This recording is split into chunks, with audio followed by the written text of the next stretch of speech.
Hello everyone. Today I have come up with another story. In the last two episodes, I have talked about the person who had survived two atomic bombs, and I have talked about a crazy genius astronomer who was literally a party animal. If you have not checked those out, I have given the link in the description. Go check them out. You can share with those people who likes to listen those crazy historical events, which they really wish that those are fiction. So today, I have come up with another story. This story is about a brilliant president, a mad assassin, and an ambitious and arrogant doctor. In the long presidential history of United States of America, they have got president like George Washington, who had drafted the first Declaration of Independence. They have got Abraham Lincoln, who fought so hard against slavery. At the other end of the spectrum, they have got people like Richard Nixon, who was scandalized for Watergate.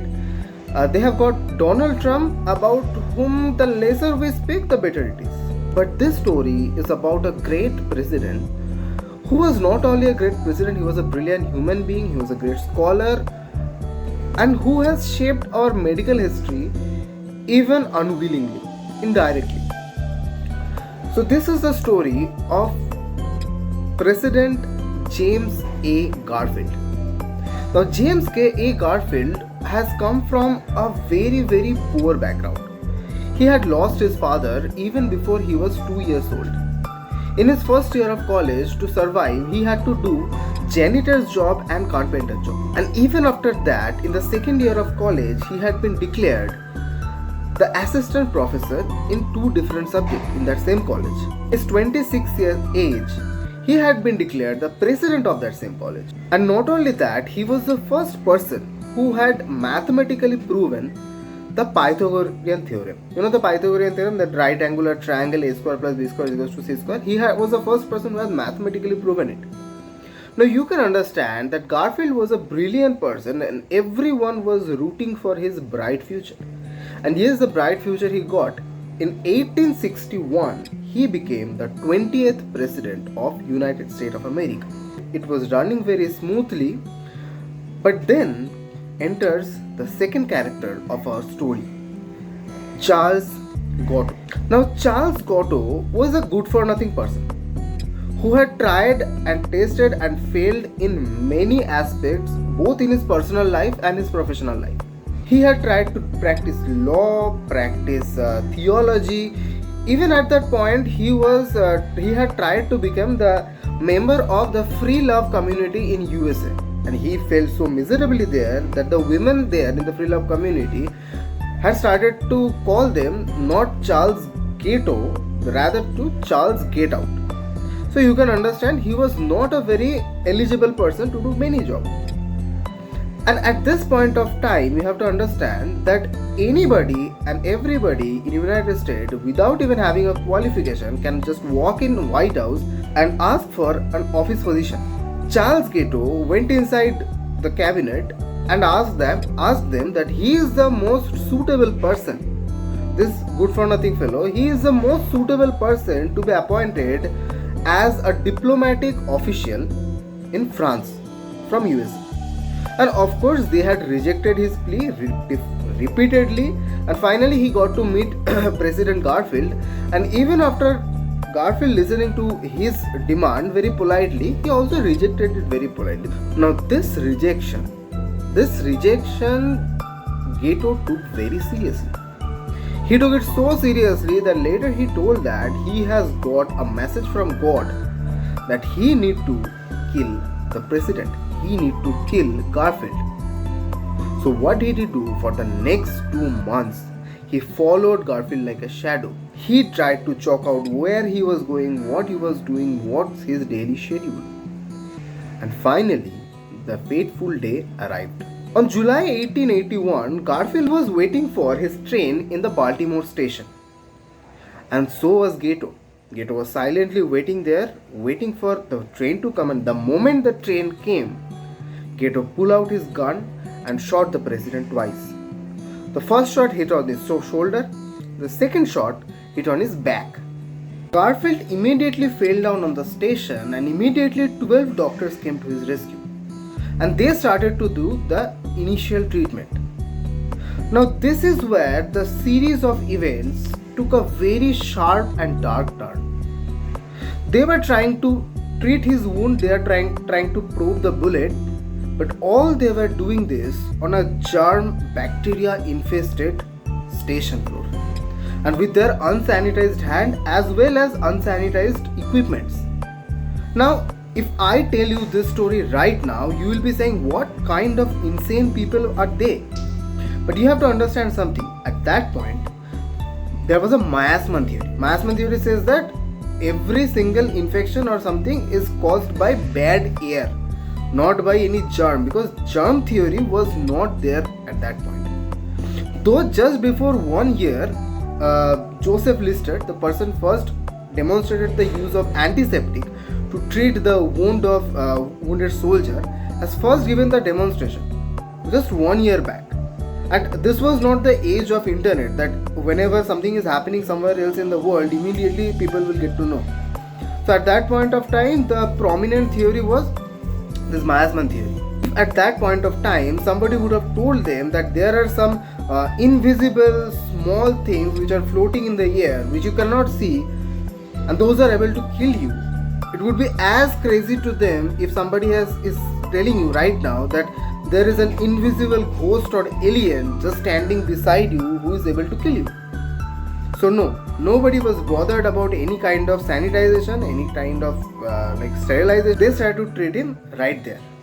But finally, he had been moved to his personal cabin, where they call, now there is our third character of the story.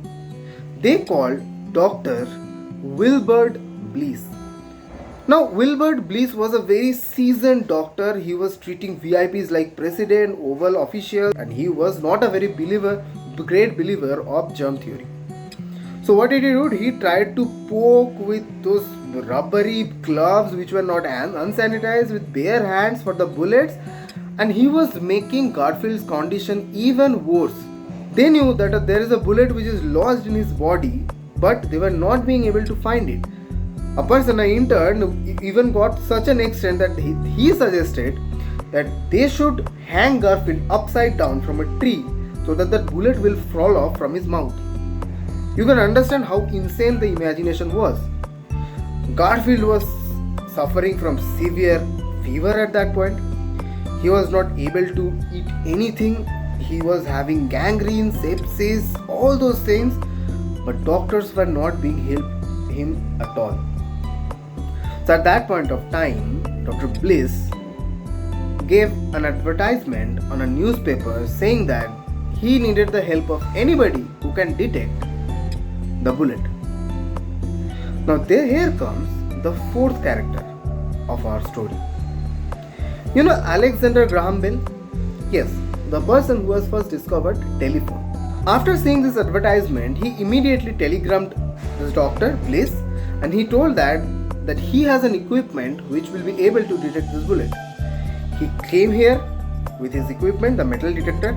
He tried to detect the bullet in Garfield's body, but there a very awkward thing happened. You know, when a metal detector is passing through a metal, it will make a sound like this. When Bale was trying to detect the metal inside Garfield's body, sound was being coming like this. There was waves, several peaks. He was very astounded with this finding, that how can this be possible? So he went back to the veterinary hospital where the Civil War soldiers were being treated for their wound. He tried to do this experiment on them, and each and every time he succeeded. He was very happy with this result. He came back, he tried on Garfield again, and again failed.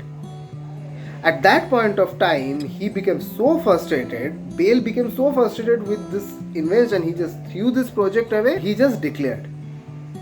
Later, as a reason, they found that those soldiers in the hospital were lying on the wooden bed, whereas Garfield was lying on a mattress which contains metal spring coils, which was actually giving this spikes in the sound of the metal detector.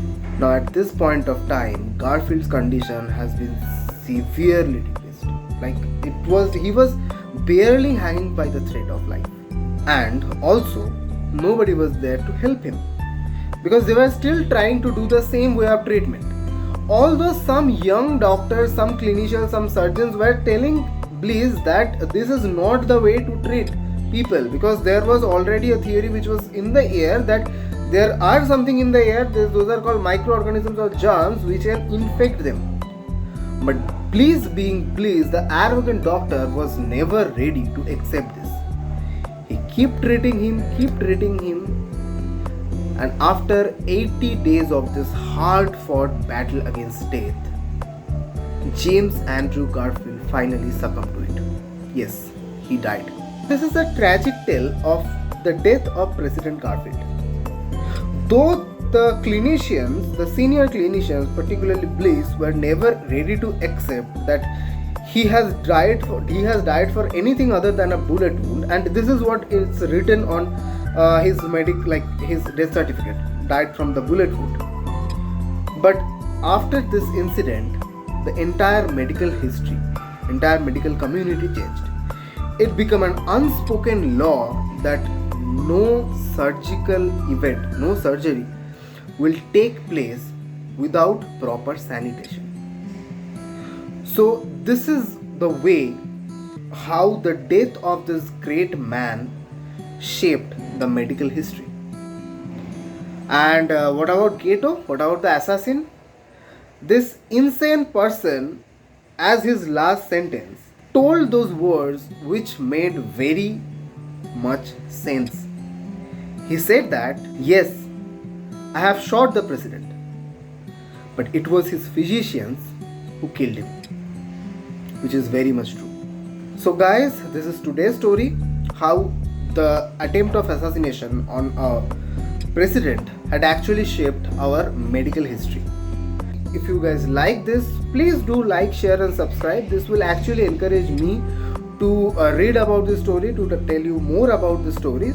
And if you think there are some people you know who will actually appreciate these stories, which actually sounds like brilliantly written fiction novels or stories, yet nothing but hardcore truth. So I'm signing off today. Thank you very much.